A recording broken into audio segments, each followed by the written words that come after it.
Boa tarde. Boa tarde aos amigos que estão aqui na igreja das Mangueiras, em Tatuí, e também aos que estão acompanhando a transmissão pelas redes sociais da igreja. E como já foi dito aqui na oração, boa tarde aos que assistirão, boa tarde, boa noite, bom dia, aos que assistirão depois a gravação deste mini simpósio teológico.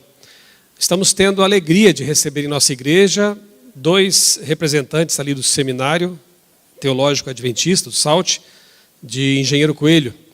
O diretor da Faculdade de Teologia, pastor Evandro Fávero, falou pela manhã, o sermão dele está disponível aqui no canal, e vai falar agora à tarde também. E o pastor Isaac Malheiros, doutor Isaac Malheiros, vai apresentar 2 temas nesta tarde também. O nosso tema geral deste simpósio é foco na missão e na revelação. O pastor Evandro de manhã falou sobre a necessidade mais urgente da igreja. À tarde, agora, no intervalo entre as 2 palestras do pastor Isaac, ele vai falar sobre a nossa missão. E o doutor Isaac Malheiros vai falar sobre leituras contemporâneas da Bíblia. Deixa eu apresentar aqui, então, o pastor Isaac. Depois eu repito, para os que não vieram à tarde ou que vão assistir só essa gravação, eu repito a biografia do pastor Evandro. Mas o pastor Isaac Malheiros é doutor e mestre em teologia pela Escola Superior de Teologia, o EST, lá de São Leopoldo, Rio Grande do Sul. Ele é especialista em educação religiosa e teologia comparada e atualmente está cursando um pós-doc em Novo Testamento na Universidade Andrews, nos Estados Unidos. Atualmente ele é professor de teologia na Faculdade Adventista de Teologia, o NASP, em Engenheiro Coelho, casado com a Vanessa e tem uma filhinha de 11 anos, a Nina Joy Meira. Doutor, pastor Isaac, mais uma vez obrigado por aceitar o nosso convite. Deus o use e o abençoe mais uma vez agora na sua exposição.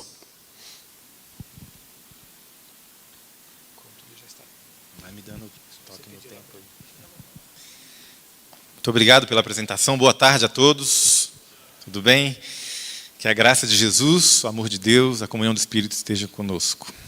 Nessa tarde eu quero que você abra sua Bíblia em Jeremias, capítulo 20, versículo 9. Se nós temos uma missão, essa missão, na verdade, uma missão que a missão é de Deus, que Deus outorgou essa missão à igreja, confiou essa missão à igreja. Como nós vamos executar essa missão? Como deve ser realizada a pregação do Evangelho? Jeremias, no capítulo 20, versículo 9, a gente tem um contexto antes de você ler. O profeta Jeremias está um pouco preocupado, um pouco ansioso, um pouco entristecido, bastante entristecido, e porque a sua pregação parece não surtir efeito. E aqui no versículo 9 ele diz assim, no final do versículo 8, porque a palavra do Senhor se tornou para mim um opróbrio. Olha que palavra dura, hein? A palavra do Senhor se tornou para mim um motivo de vergonha. Quando ele anunciava a palavra do Senhor, a reputação dele era afetada como profeta. E aí eu quero que você leia o verso 9 agora. Quando pensei, não me lembrarei mais dele, do Senhor, né? Já não falarei no seu nome. Então isso me foi no coração como um fogo ardente, encerrado nos meus ossos. Já desfaleço de sofrer e não posso mais. Existe uma versão que diz assim, não posso mais conter. A decisão do profeta foi, eu não vou falar mais, porque isso está causando um problema para mim. E quando ele decidiu não falar mais, parecia que tinha um fogo ardendo nos ossos dele. E ele não conseguia segurar. E ele tinha que falar.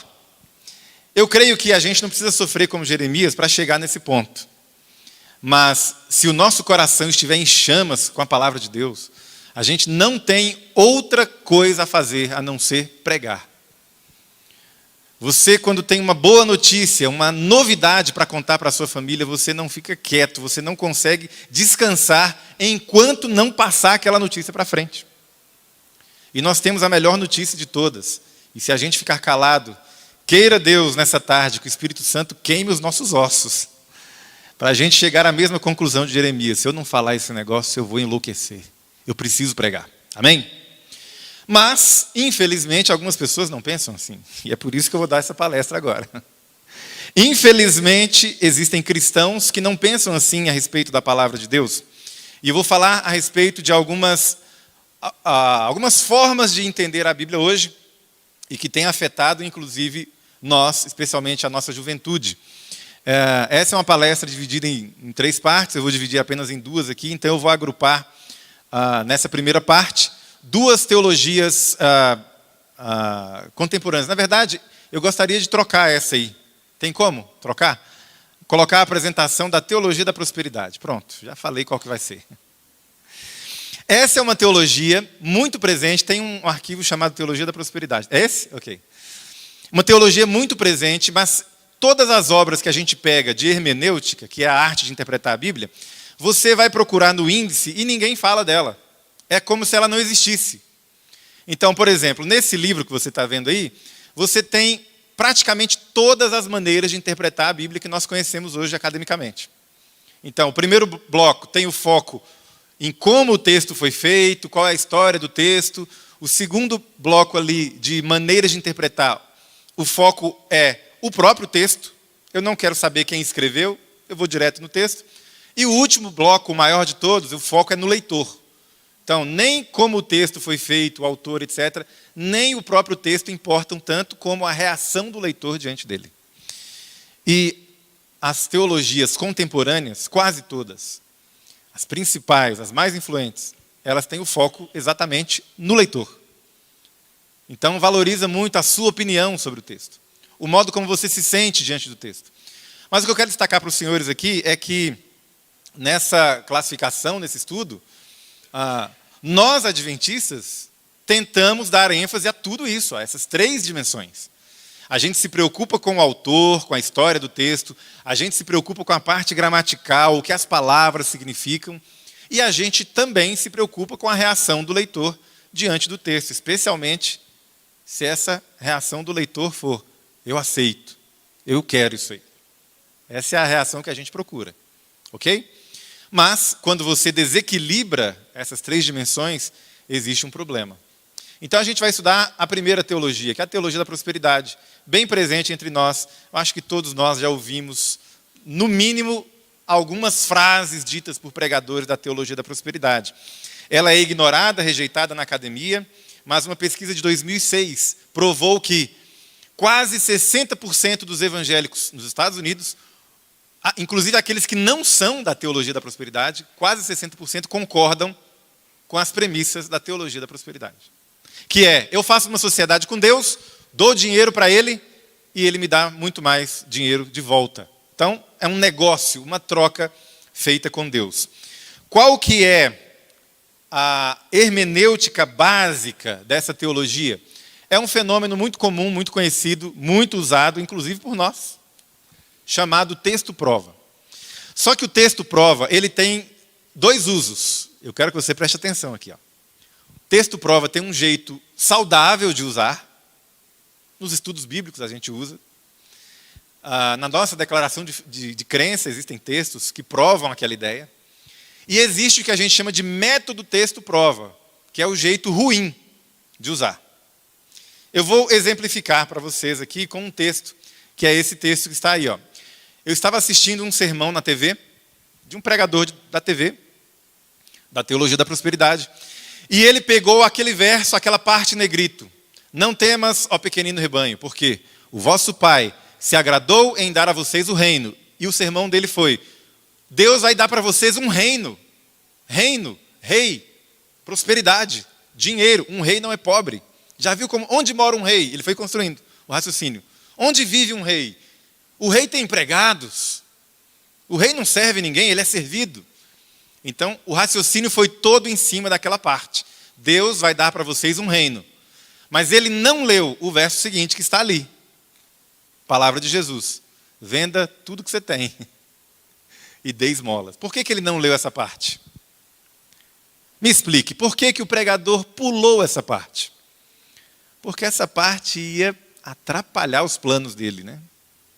Então, isso é o método texto-prova. Você pega uma pinça e você tira um texto do seu contexto e faz aquele texto dizer o que ele não foi escrito para dizer.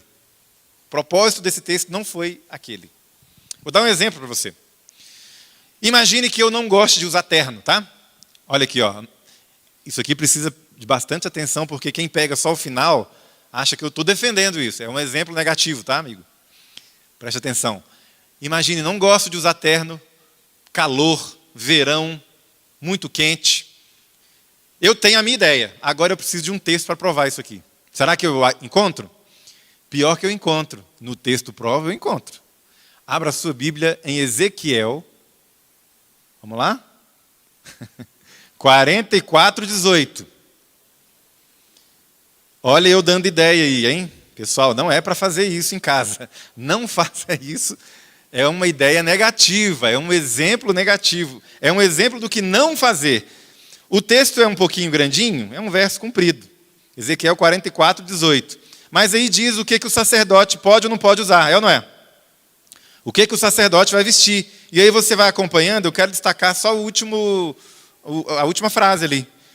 Ele não vai usar nada que o faça suar. Pronto, não vou usar nunca mais terno, nem gravata.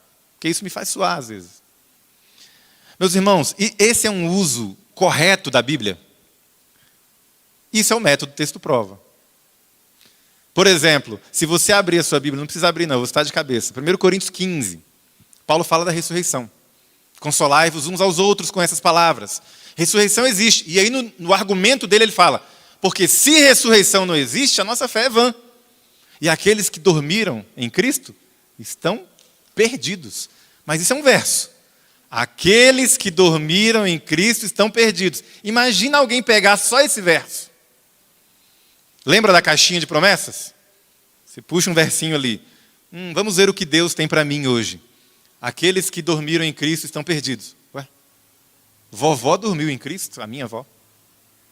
O que eu fiz com esse texto? Eu tirei ele do seu? É assim que funciona a leitura bíblica da teologia da prosperidade. Esse é um texto de Provérbios, está na sua tela. A teologia da prosperidade tem várias outras teorias, né? Uma delas é a confissão positiva. O que você fala, o que você determina, Deus assina embaixo e aquilo acontece. Base bíblica, texto prova. Provérbios 6:2 diz assim: as tuas palavras podem atrair coisas boas ou coisas ruins, porque você está enredado, em negrito ali, enredado com o que dizem os teus lábios. Estás preso com as palavras da tua boca. Mas o autor desse livro, eu tirei isso de um livro, ele pulou toda a parte anterior, que diz assim: filho meu, não fique como fiador de ninguém. Naquele tempo você não fazia negócios na base da assinatura. Você fazia negócios só na palavra. Então, quando você dava a sua palavra que você era fiador do fulano, se ele não pagasse, quem paga? Se eu sou o seu fiador, você não paga a sua conta, e quem vai pagar? Sou eu, né? Esse texto diz, não fique como fiador. Por quê? Porque com as suas palavras você vai ser enredado. A promessa que você fez. Não tem a ver com confissão positiva. Eu determino a cura, então Deus assina embaixo e cura. Não tem nada a ver com isso. É um método texto prova sendo ilustrado. E aí eu quero destacar para você como que funciona, quais são as consequências desse tipo de leitura. Olha o que está na tela. Quando pagamos o dízimo a Deus, está pequeno para mim ali, mas eu consigo. Quando pagamos o dízimo a Deus, pessoal, pausa. Essa frase está certa? O que está errado aí nessa frase? O verbo, né? Qual seria o verbo mais adequado? Devolver. Quando devolvemos, por que devolver e não pagar? Porque é dele. Maravilha, parabéns. Porque é dele. Mas vamos voltar ao texto. Quando pagamos o dízimo a Deus, ele fica na obrigação, porque prometeu, de cumprir sua palavra, repreendendo espíritos devoradores que desgraçam a vida do homem, atuando nas doenças, nos acidentes, nos vícios, na degradação social e nos setores da atividade humana, fazendo com que o homem sofra eternamente. Mas quando somos fiéis no dízimo, além de nos vermos livres desse sofrimento, passamos a gozar de toda a plenitude da terra, tendo Deus ao nosso lado, nos abençoando em todas as coisas. Veja, você percebe que anda no fio da navalha, pisando às vezes na definição certa, aí dá um passinho na definição errada, outro passinho na definição certa e você fica meio confuso. Parece que está certo. Errou ali no verbo, mas o raciocínio é confuso, né?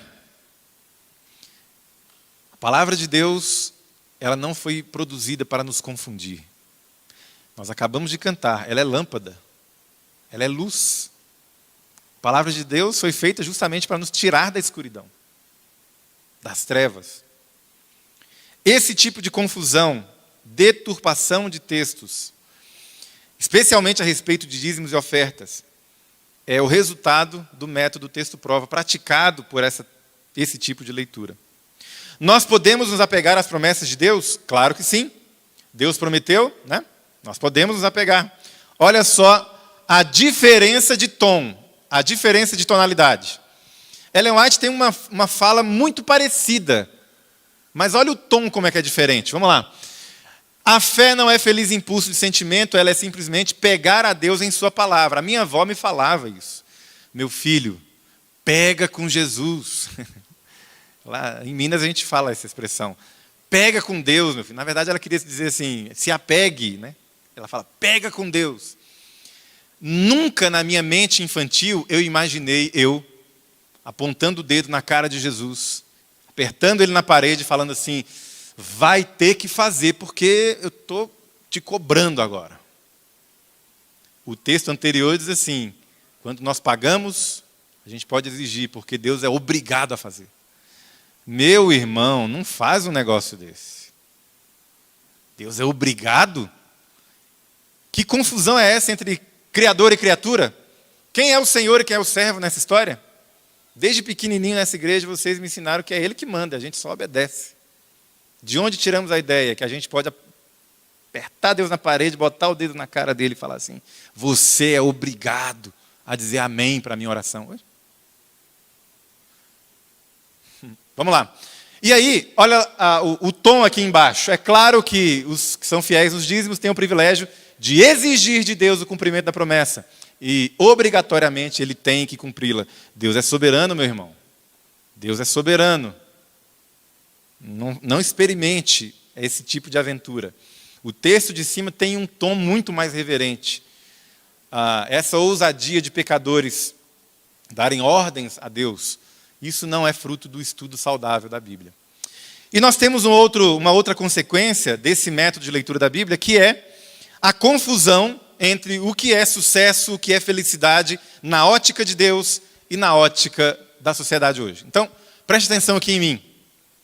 Olha aqui. Eu sou, sei lá, 4ª geração de adventismo. Eu disse sei lá porque eu tenho uma dúvida. Uma parte da minha família é da Igreja Adventista da Reforma. Então, em algum momento lá, Reforma e Adventismo do Sétimo Dia vira uma confusão na minha árvore genealógica. Mas 4 gerações, pelo menos, de Adventismo do Sétimo Dia. Agora, olha aqui para mim. Desde pequenininho, criado nessa igreja, eu sou ensinado de que o estilo de vida de quem aguarda a volta de Jesus deve ser um estilo de vida simples. Alguém mentiu para mim ao me ensinar isso? Eu me lembro, vamos comprar um novo tênis. Eu pequeno, com a minha mãe na loja. Mas mãe, eu quero aquele lá. Eu não entendia, né? Tinha um monte de zero depois do número. Eu quero aquele lá. Ela falou, não filho, esse aqui é bom. Esse aqui vai servir para você. Mas aquele lá parece que é melhor. Ela falou assim, não filho, por quê? Aquele lá é muito caro. E eu não entendi o valor das coisas. Mas na explicação da minha mãe, muito simples, mulher sábia, mulher de Deus, filho, aquele lá, dá para comprar quase 2 desse. Esse aqui vai durar a mesma coisa que aquele. É só tênis, é só para pisar. Você prefere ter 2 desse ou um só daquele? Imagina a diferença de valor. E eu fui crescendo assim. Meus irmãos, eu estou ficando saudosista? Digam aqui olhando na minha cara, olhe para mim. Isso vale ainda até hoje, sim ou não? Esse ensino já caiu da moda entre nós? Claro que não. Mas eu temo que nós temos sido infectados por infiltrações de teologia da prosperidade entre nós. De acordo com Jesus Cristo, a riqueza produz engano, é o que está escrito ali no texto, na tela. A riqueza produz engano e mata a fé. Jesus Cristo chamou a riqueza com o nome próprio, Mamon, uma divindade que se opõe ao verdadeiro Deus. Palavras de Ellen White a respeito desse espírito aí, na verdade, vou pular isso aqui. Palavras de Ellen White a respeito desse espírito aí. Os homens se apropriam dos dons que Deus deu para eles, e esses dons que Deus deu para essas pessoas têm propósito. Qual é? Abençoar outros. E aqui a gente precisa 2 minutinhos de conversa só entre nós aqui. Só entre nós. Vamos lá? Uma vez, um diretor de clube usou uma ilustração que depois eu descobri que não era dele, mas ele usou na hora certa. Ele falou assim, o fulano de tal não tem dinheiro para ir para o Campuri. Todo mundo ficou triste. Um colega nosso. Mas eu tenho uma boa notícia. Nós temos o dinheiro para ele ir para o Campuri. Aí todo mundo ficou feliz. E ele falou, sabe onde está esse dinheiro? No seu bolso. E aí fizemos uma vaquinha e o colega pôde ir. Que lição para uma criança, nunca mais esqueci. E Ellen White fala, olha, Deus deu dinheiro para a gente, não olha agora, mas pode ser que esteja bem próximo de você aí, alguém que Deus abençoou, assim, olha, você foi tocado com a unção de Jó, depois da provação, né? Deus deu para você abençoar outros. Não é para você usar na própria ostentação. Meus irmãos, esse tipo de mensagem está se tornando cada vez mais necessária, mas quando eu cresci nessa igreja, isso nem era necessário. Jovens da minha igreja que não tinham a menor condição de estudar num colégio, a própria igreja, ninguém ligava para o colégio pedindo bolsa, a própria igreja falava, vai meu filho, a gente paga para você. As famílias da igreja se reuniam. Fulano de tal está estudando na escola adventista, não tem dinheiro para comprar o material escolar. Isso nem era discutível. Bastava alguém ficar sabendo. Tem material escolar. Será que só eu vivi num tempo assim? Quem lembra dessa época? Era bom, não era? Não era bom? Saudosismo. Gente, isso nunca deveria ter diminuído. Acabar com esse estilo de vida, nem pensar. Deus nos deu condição para a gente abençoar outros. Vai para frente. No Professo Mundo Cristão, o que é gasto em extravagante ostentação, joias e ornamentos, daria para suprir a necessidade de todos os famintos e vestir os nus em nossas cidades, sem necessidade do governador, do prefeito e do vereador.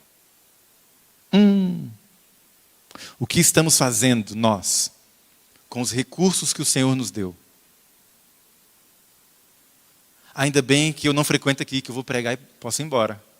Né? Porque seria constrangedor, talvez, para alguns. Nós somos adventistas do 7º dia. O estilo de vida de quem espera a volta de Jesus não tem nenhuma relação com a teologia da prosperidade. É um estilo de vida de abnegação, simples, usando tudo o que Deus deu para abençoar as outras pessoas.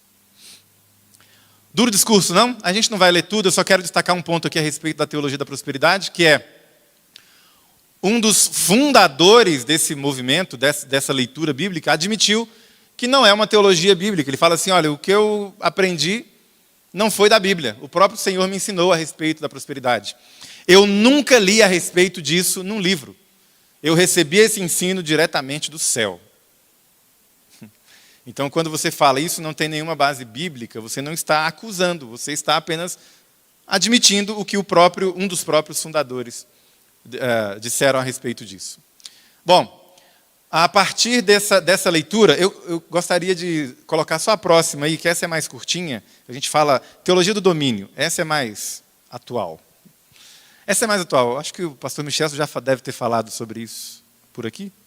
Creio que não, né? Aqui? Aqui, talvez não, mas deve estar online em algumas das suas palestras. O que é a teologia do domínio, gente? É uma outra leitura. Também baseada no método texto-prova. O que é a teologia do domínio? É a ideia de que a igreja foi chamada por Deus para dominar. O reino de Deus vai ser estabelecido nessa terra. Dominando, como? Em pelo menos 7 áreas. Na religião, obviamente, e ali nas outras áreas. Vou passar para você ver.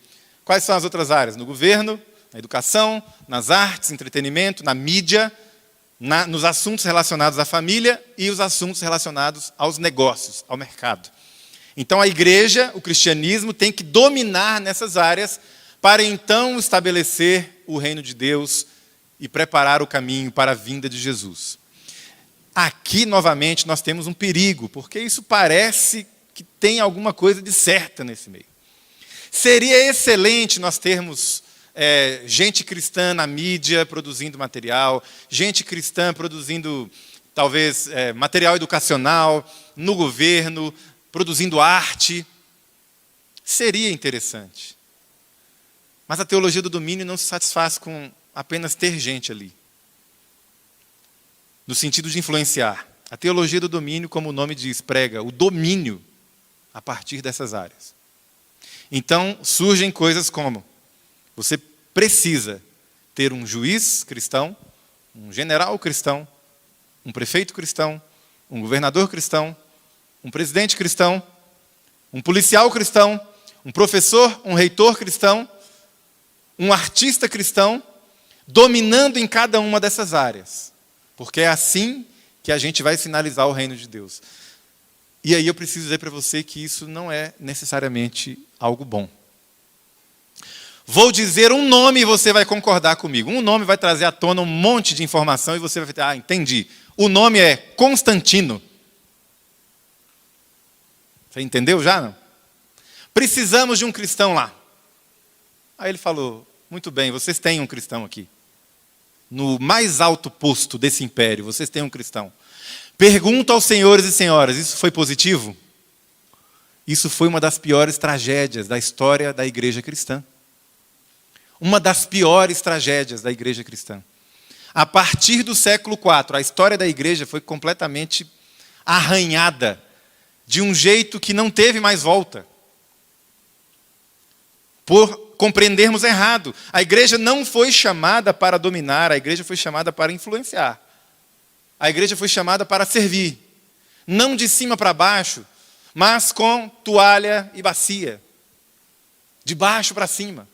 Servindo, sendo testemunha, sendo mártir.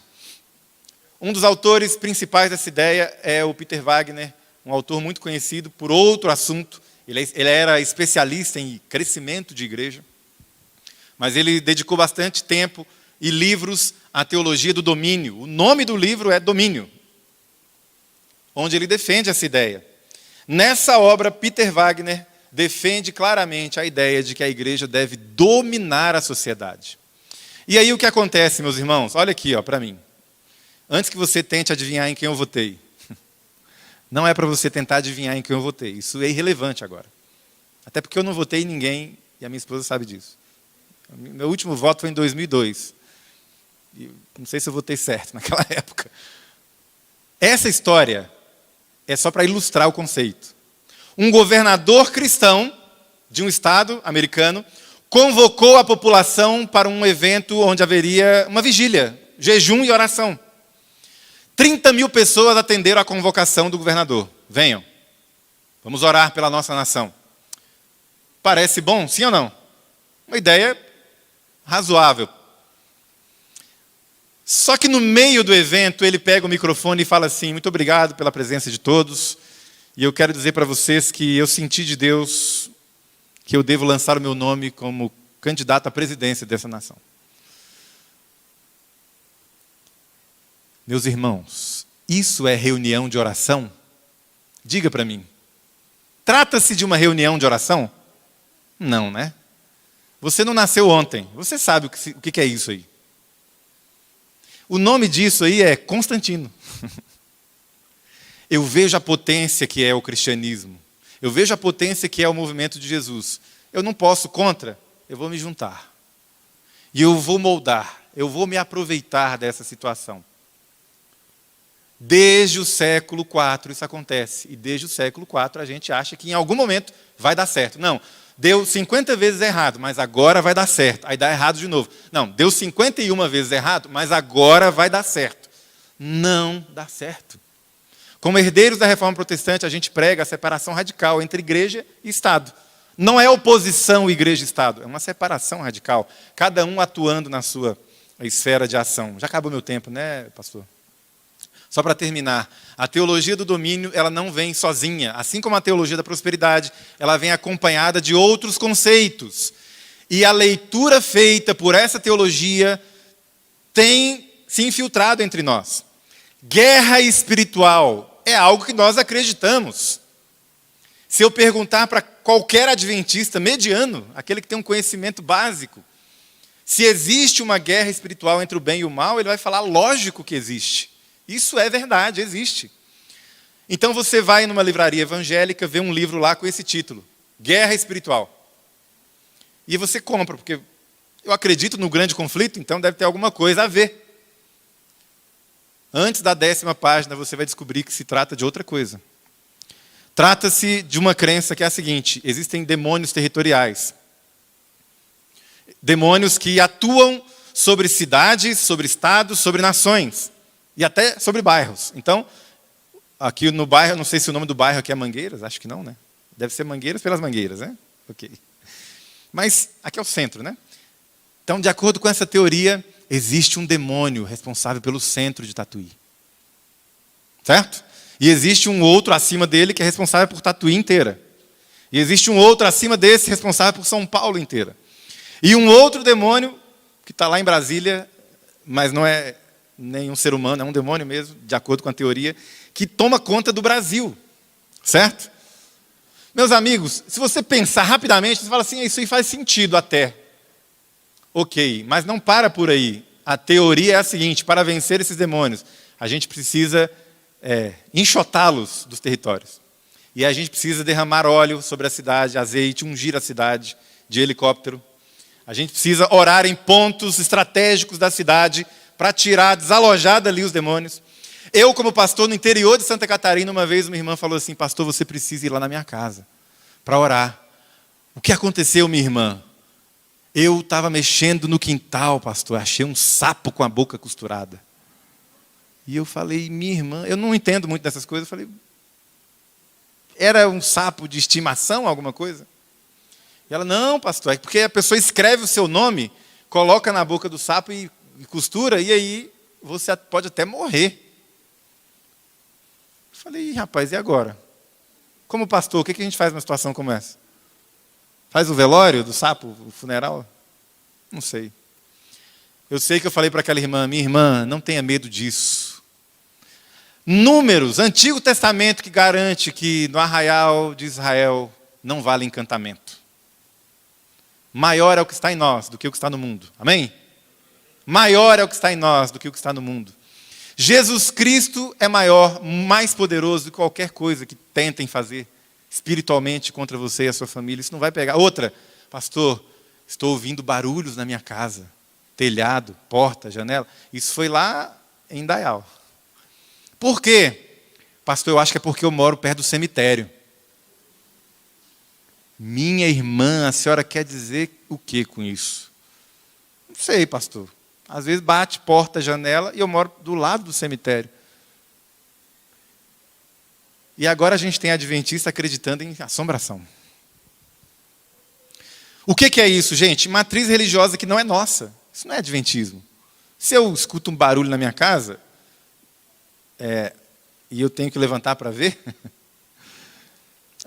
se é um barulho no telhado, no dia seguinte eu chamo lá o pedreiro, um carpinteiro, para ver o que é no telhado. Eu não vou pensar que é o diabo mexendo no meu telhado. Porque se for o diabo, eu tenho joelhos, eu dobro meu joelho e falo assim, Senhor, dá um jeito ali. E na hora ele resolve. Na hora ele resolve. Sabe por quê? Porque na Bíblia ele é descrito assim, ó, em Romanos, em breve, vocês sabem de cor, o Deus de paz vai fazer o quê? Esmagará Satanás debaixo dos vossos pés. É assim o grande conflito. Não digo que o inimigo não tenha os seus poderes, é que diante do poder de Jesus Cristo, esse inimigo, que para a gente é muito poderoso, ele é nada. O que você esmaga debaixo do seu pé? Que tipo de ser é esmagado debaixo do seu pé? Um inseto, uma cobra. Parabéns pela coragem, eu não teria essa coragem. Mas Pode ser. É assim o nosso inimigo. Olha só no milênio, como é que o Apocalipse descreve. Só para fechar aqui, o Apocalipse descreve Satanás preso 1000 anos. O que diz o texto? Então Deus enviou uma miríade de anjos para, depois de muita luta e canseira, conseguir prender Satanás. Qual que é a imagem que o Apocalipse usa? Um anjo vem, e acorrenta Satanás por 1000 anos. Diante do poder de Deus, ele não é nada. Você não precisa ter medo. Você não precisa aderir a nenhuma dessas mandingas, dessas feitiçarias gospels. Isso não funciona e é desnecessário. E eu encerro da seguinte forma: como é que a igreja domina? Olha só. Pulei para o final. Último texto.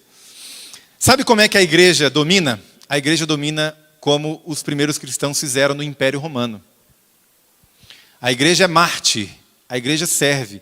Essa é a carta de Juliano o Apóstata, um imperador romano que não queria continuar vendo o cristianismo crescer. Ele queria restaurar o paganismo ali. Então ele tomou a seguinte decisão: eu quero fazer o paganismo, a nossa religião romana tradicional, voltar a crescer. Todo mundo está virando cristão? Isso é um absurdo. E nessa carta ele reclama: o ateísmo, isso é o cristianismo, os cristãos eram chamados de ateus por não crerem nos deuses. E ele diz: o ateísmo foi especialmente promovido por quê? Por meio do serviço amoroso prestado a estranhos e o cuidado com o sepultamento dos mortos. Palavra de um imperador pagão. É um escândalo o fato de não haver um único judeu mendigando e os galileus ateus cuidarem não apenas dos seus próprios pobres, mas também dos nossos. Enquanto aqueles que nos pertencem buscam em vão a ajuda que nós deveríamos dar.